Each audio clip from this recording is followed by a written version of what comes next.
Hi, everyone, and welcome to the Dr. Christopher Hall Show on the Neil Haley Show. I'm excited to welcome to the program Dr. Christopher Hall. Dr. Hall, how are you? What's gone? Thank you for your service. He's Nobel Prize nominated doctor, best-selling author. Chris, what's going on, man? Oh, not much. Just working, and enjoying the summertime weather. So. Oh yeah, well, I'm not enjoying the Texas weather. It's too hot, and I'm excited to welcome to the show WCW and WWE legendary wrestler and most inspirational speaker, speaks to kids, does all these great things. He has so many different projects, Marc Mero. Marc, thanks for stopping by, man. How are you? Neil, it's great to see you. And Chris, Dr. Chris, great to have you on the phone, man. Looking forward to this, man. I've been waiting to do this for a couple weeks now, and I'm excited about talking with you guys. All right, we appreciate that, Marc. So Chris, go ahead. First question for Marc. Well, no problem. Well, Marc, you know what? You certainly, we know a lot about you from wrestling and the things you're doing now. But did you always want to do wrestling? How'd you get into wrestling? You know, it's kind of a funny thing. I didn't become a professional wrestler until I was 31 years old. And, my first love was hockey, and I made it all the way to the juniors. And then, of course, I went into I played football where I was a first team all county under George O'Leary, who became a national champion with Georgia Tech. And then I got into boxing, and I ended up winning the New York State Golden Gloves state championships on 4 occasions. And then made some really bad choices in life, went down a bad road, got involved with drugs, and 10 years of my life went by. And next thing I know, I was watching TV with a bunch of my buddies over my apartment. One of my buddies had the remote, and he was like flipping through the TV channels, and he landed on professional wrestling. And I always knew I was a good athlete. And I just said to everybody, go, hey guys, I could do that. They busted out laughing. They go, look at the size of those guys. They'll pick you up over their head and throw you right out of that ring. I said, no, I'm telling you, I can do that. So it's always about taking action towards a goal. Now, that was a new goal I had, is now, how do I get into wrestling? Well, I found out there was a wrestling school in Tampa, Florida, Malenko, Dean Malenko, Joe Malenko, and his dad was Boris Malenko. So I lived in Venice, Florida. It was about an hour away, and I started driving there after work, and on weekends, got off drugs. And 1 year later, I was signed to my first contract with WCW Wrestling as the character Johnny B. Bad. Right. And so, Marc, I want to jump back into this, and this is interesting when you talk about the drugs and going down that path. The boxing, is it from the pain in boxing that led to the addiction? No, my whole life I was always an athlete, and I never had an off season. I was doing 3 sports, and I always never had an off season. And I would always remember when I got into high school, all my buddies would be going to parties and having fun on weekends and stuff. And I could never do that because I was always training for a competition or something. And in some weird way, I felt like I was missing out on something, And after I turned professional in boxing. After I became a member of the U.S. boxing team, I moved to Colorado Springs, Colorado. I trained at the U.S. Olympic Training Center. And while I was there, I realized I was one of the best fighters in the country. So I decided to turn professional. 2 weeks before my first professional boxing match in my hometown in New York, I had my nose shattered in an accident. I needed reconstructive surgery. And in that time off, I thought, man, I'm just going to have some fun for a change. Doctor thought it'd be about almost a year before I could go back and start having full contact again.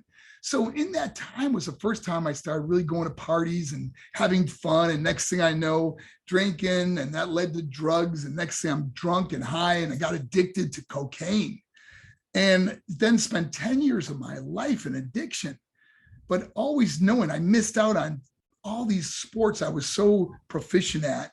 And it always bothered me. And then when I had the opportunity to get into wrestling, man, I took it and made it and I wrestled on and off for 14 years. All right, Chris, next question for Marc. Wow, well, that's great. And he certainly had a tough travel, with addiction and now doing the great things he's doing. So now, Marc, let me ask you this: what was, say, maybe one of your favorite boxing matches? I mean, what if you had to say? One of my personal favorite boxing matches? Yeah, yes. There was a guy I fought in the finals of the Empire State Games. It was for the gold medal. And the guy's name was James the Hammer Degree. And he was knocking out everybody in the first round.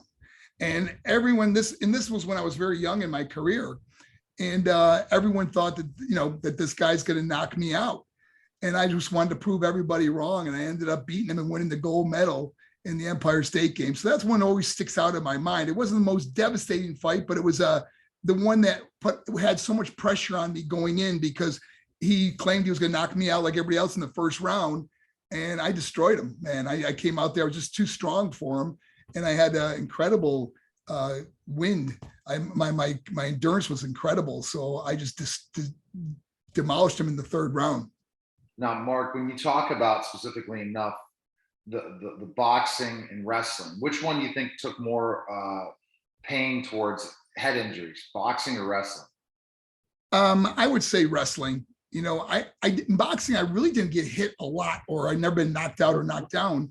Really? So yeah. So, but the difference is that boxing, you have a boxing match every, few months, right? Where wrestling, we were doing 250 cities a year, and the constant trauma you take it on your body, hitting the mat, you remember you're landing on your back a lot of times, but your head is also hitting many times, So it really took a toll on your body. And I think that's why so many professional wrestlers became addicted to pain medication. That was the number one cause of many of the deaths that we lost. So many of the guys that I wrestled against that started with pain. It starts with pain medication. The amount of bumps and things like that, and head trauma and head injuries. How many concussions do you think you had? I probably think I had maybe 3 or 4 in wrestling. I can remember, but it's very hard because we just go to the next night, and there was not doctors at that time really checking us for these specific things, especially taking chair shots to the head and stuff. It's funny that you asked that. I was at Diamond Dallas Page's house yesterday, and he reminded me of a story when I wrestled a Raven. At that time, he was called Scotty Flamingo in WCW. Right. And we wrestled at the Omni in Atlanta. And Dallas told me the story about how I came back, and I asked him, did I wrestle yet? And he said, Mark, you just came from the ring. I go, I can't even remember the match. I hit my head so hard in that match. I didn't remember how we finished, how I even, and I was supposed to win. I think Scotty pulled me on top of him and had the referee count, I don't remember anything about the match. And so I remember that obviously was a serious concussion, but the next day we're doing, Monday Night Raw or whatever it was, there's no, like you said, there was no doctors really checking on us, or there was no concussion protocol or anything that they. That's even in the big time, like in the minor leagues, forget about it. We bust up and we go to the next town and Independence and forget about it, right? For $40 to the next town. Yeah. And the chair shots, we were really hitting each other in the head with the chair. Exactly. And I mean, those really knock you for a loop. When you get hit hard in the head with a chair, that's a real chair. People go, oh, isn't it fake? Isn't it fixed? No, it's a real steel chair that we got hit with every single time that, it was called for in the match. You knew it was coming, but it doesn't lessen the blow. Exactly. All right, Chris, next question for Mark. Let me see something. Give me a second. All right. Okay. We'll just keep going. So basically, Mark, when you're talking about specifically wrestling, we talked about it. You still ended up in some addiction issues, even in wrestling, right? Even though you overcame it. That's the other part of your transformation story is that addiction did hit you even in wrestling. You had a very successful wrestling career. First Johnny B. Bad, then, came Marc Mero in WWE. But at that time, you had lots of challenges and addiction. Kind of go into that one. Yes. It's funny because my whole life I dreamed of becoming, you have, like every kid, you want to be rich and famous. You want to be able to buy fancy car, a nice house. And I obtained all those material things, but still would go on the road and party with the guys. And next thing you know, the bar owners are leaving the bars open all night for you. And there's a lot of temptation, a lot of drugs. And everybody's giving you stuff. Remember, I would have to pay for drugs. Now people are just giving it to me, And then, I eventually met Rena, who became my wife, Sable. And I got off the drugs. We went to WWE. And it wasn't until after we left the WWE and she went back and I didn't go back. But that's when obviously our marriage fell apart, and I got really heavily into drugs then. And that's where I really went south and probably almost killed myself, many times. I mean, I overdosed on drugs on 3 occasions that I could actually remember, that I couldn't believe I even woke up from it, So I went down a real, it's like, I often say, like, I hit rock bottom and then found out that rock bottom had a basement. It was that bad. I just didn't want to be here anymore. And then I made this amazing comeback in life. And I think the gift that God gave me is I understand what people go through. And so when I talk to someone, it isn't like you're telling me something I don't know or haven't experienced when someone tells me they're suicidal or don't want to be here anymore. And I often tell that this story is that, like, if I would have ended my life back then in 2003, I never would have known all the beautiful things that were planned for me or that I had in my life that would come later on. And oh my gosh, I am so thankful. Every day I wake up, man, I look up and I just thank God that I didn't pull the trigger that day and end it all, because, man, I'm living the most incredible life. And the joy I have is helping someone else. There's no greater joy than helping another person. That's so true. And I think that, Chris, are you back on? I got you back on.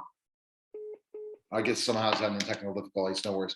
So basically what I was saying is that that time, Mark, when I think about specifically enough, you giving that joy to people and doing all these things, that's more fulfilling than when you were in pro wrestling, it sounds like. It seems like the way you're able to give back in this whole transformation story to this point where you're rock bottom, thinking of killing yourself, to now helping others. You brought up more about that helping aspect. Explain that in more detail, like that feeling of giving and how everyone else should give as much as you're giving in life, because then you feel fulfilled and you feel like every day is a great day to get up and wake up each morning. Anyone that is going through something in their life, if they help someone else go through it, or they help someone else that is going through, whether it's addiction or depression or anxiety or self-harm or suicidal thoughts or whatever it is, I think that this joy that came into my life and realizing, we're all going to leave a legacy, and my legacy is not going to be how nice my house was or what kind of car I drove or how much money I had. My legacy is going to be the difference I was able to make in someone else's life. I've been doing this going into my 16th year speaking at schools. So what's so cool now is that many students or adults that write to me saw me back when they were in middle school or high school, 10, 15 years ago.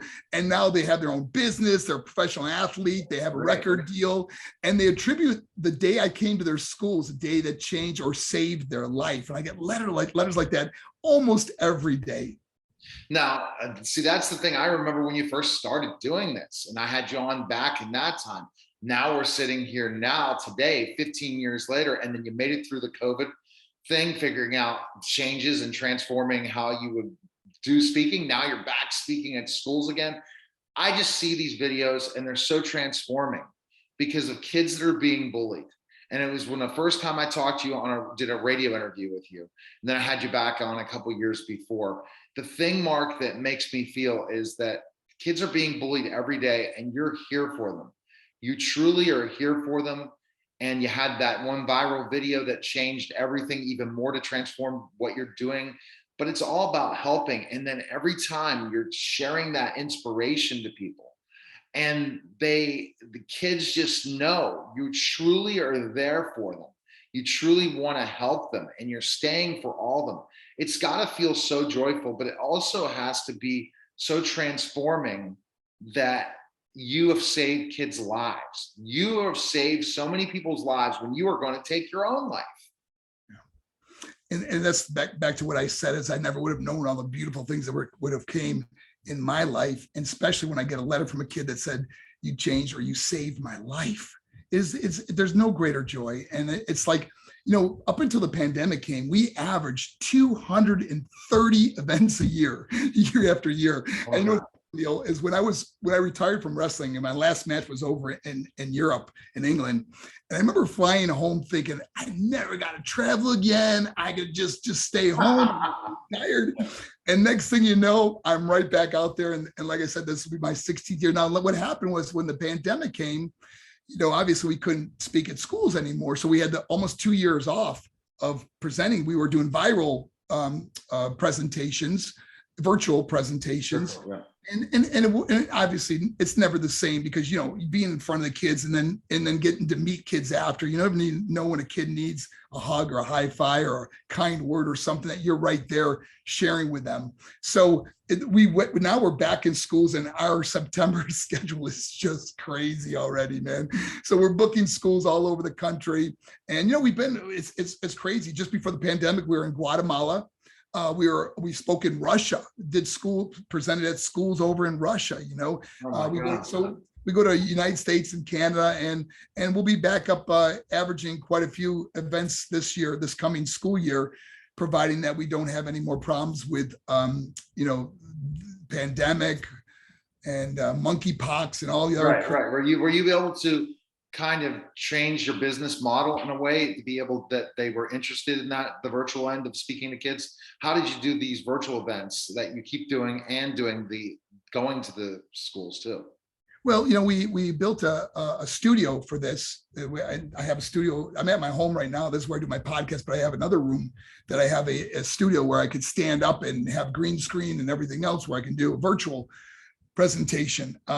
Like I said, I really like to be live in front of the kids because, the coolest thing is that many schools now see the impact it has on students. So they allow the kids that want to stay after to meet me.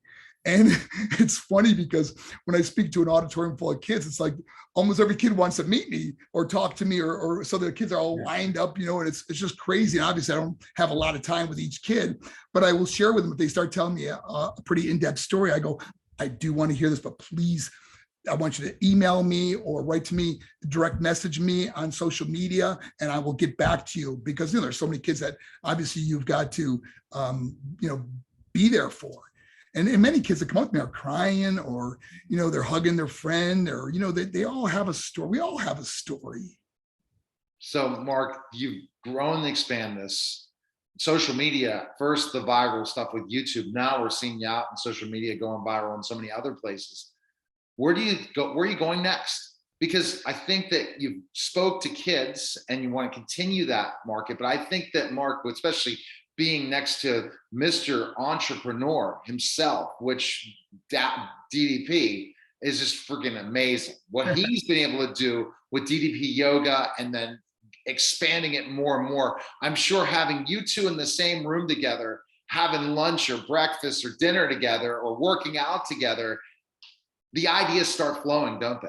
Oh yeah. I just spent the other day with him and Jake Roberts the other day, and we just have such a good time, man. I tell you, we come up with ideas, and I'm going to start going over to his house, or he'll come to my house, and we'll shoot some videos. We'll answer questions that people write to us. So we got some ideas that we want to do together. But right now, what we're doing is we're just sharing each other's reels. 1 minute motivational. I call it the Mero's motivational minute.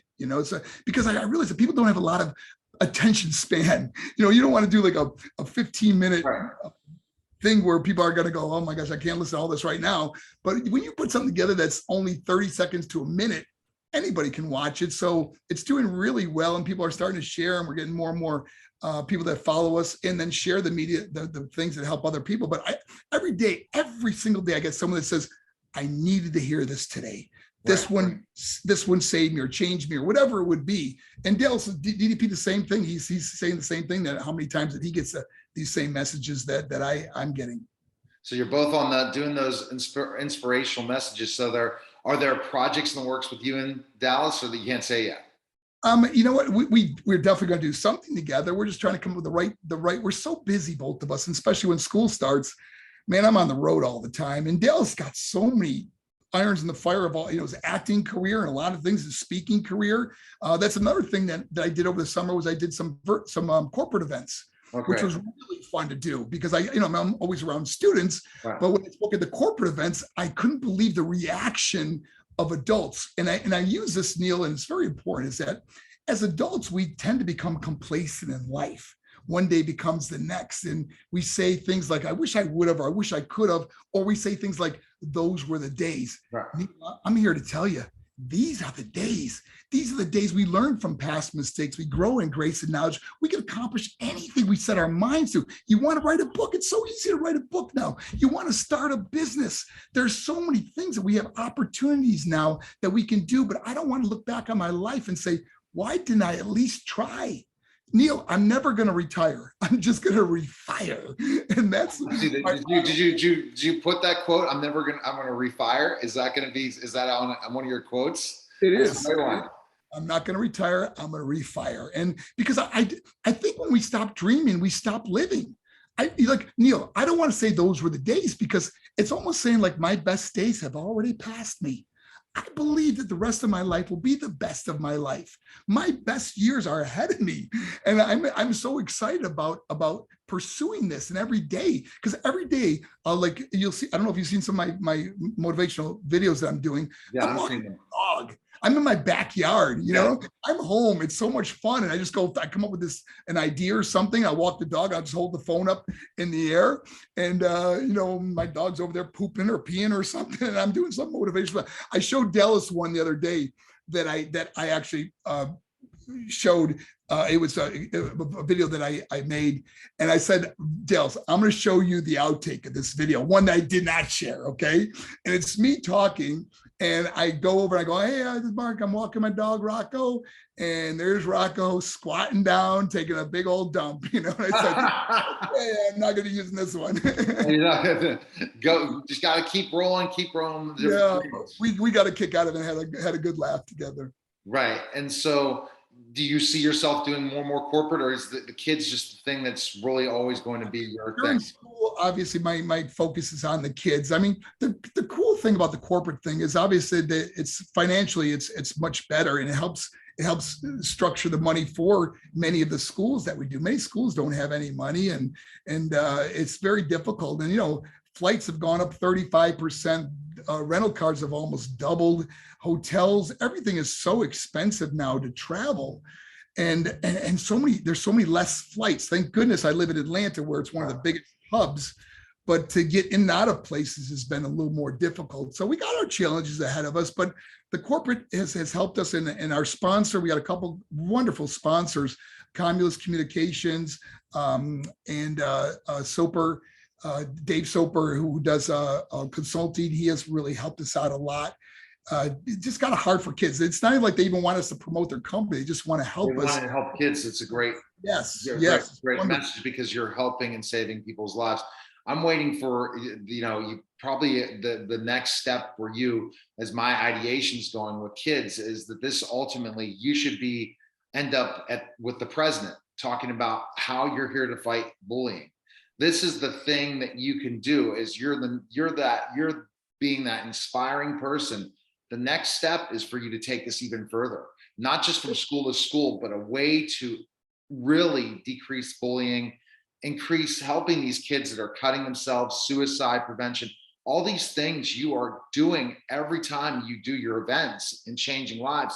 You need to change lives even further, where you can't be there and they understand your religion and understand what you're doing. Neil, that is a great thing you just said. And we are actually trying to do that. I have a friend on Twitter. Her name is Zena. And she is Vinny Pazienza. Remember Vinny Pazienza, the boxer? Yes. She kind of manages his career. And she is just I spoke at her daughter's school, and her daughter couldn't stop talking about the presentation. So she has been writing to the First Lady, the President, about me and helping me to try to facilitate this. And I got to tell you, the problem we're seeing at public schools, and I really have my finger on the pulse of what's happening in our country, because I'm with the kids. I'm with the kids every day.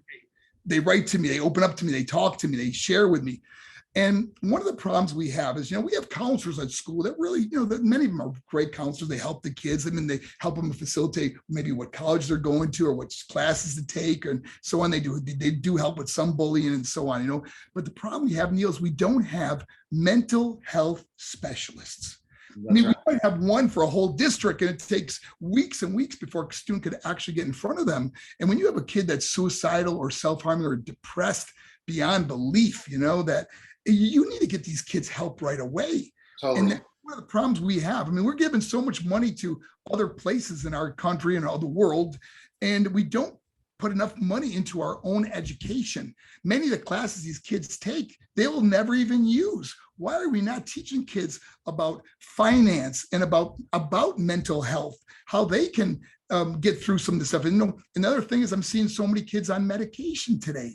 I'm not against medication, but if my child was ever prescribed medication, I would just ask, maybe get a second or third opinion before you put your kid on medication, because sometimes kids are on medication the rest of their lives. So you're speaking to the challenges that are happening, and you need to continue to get that. And the more viral you go on social media, the more the opportunity then the president's going to learn about it. That's the bottom line. I sure hope so, because right now it's falling on deaf ears, and people like Zena and others that are really helping me to move this forward. Because if you ever see one of my school presentations, I mean, many times a middle or high school give me a standing ovation. When does a kid even care about a 62-year-old guy coming out and talking to him, you know? So it's really fun, and I'm really enjoying this chapter of my life. And I just hope it continues. And who would ever think at my age I'd be doing this? And it's the greatest gift in the world. I want to continue giving this gift and sharing this gift with others to help others.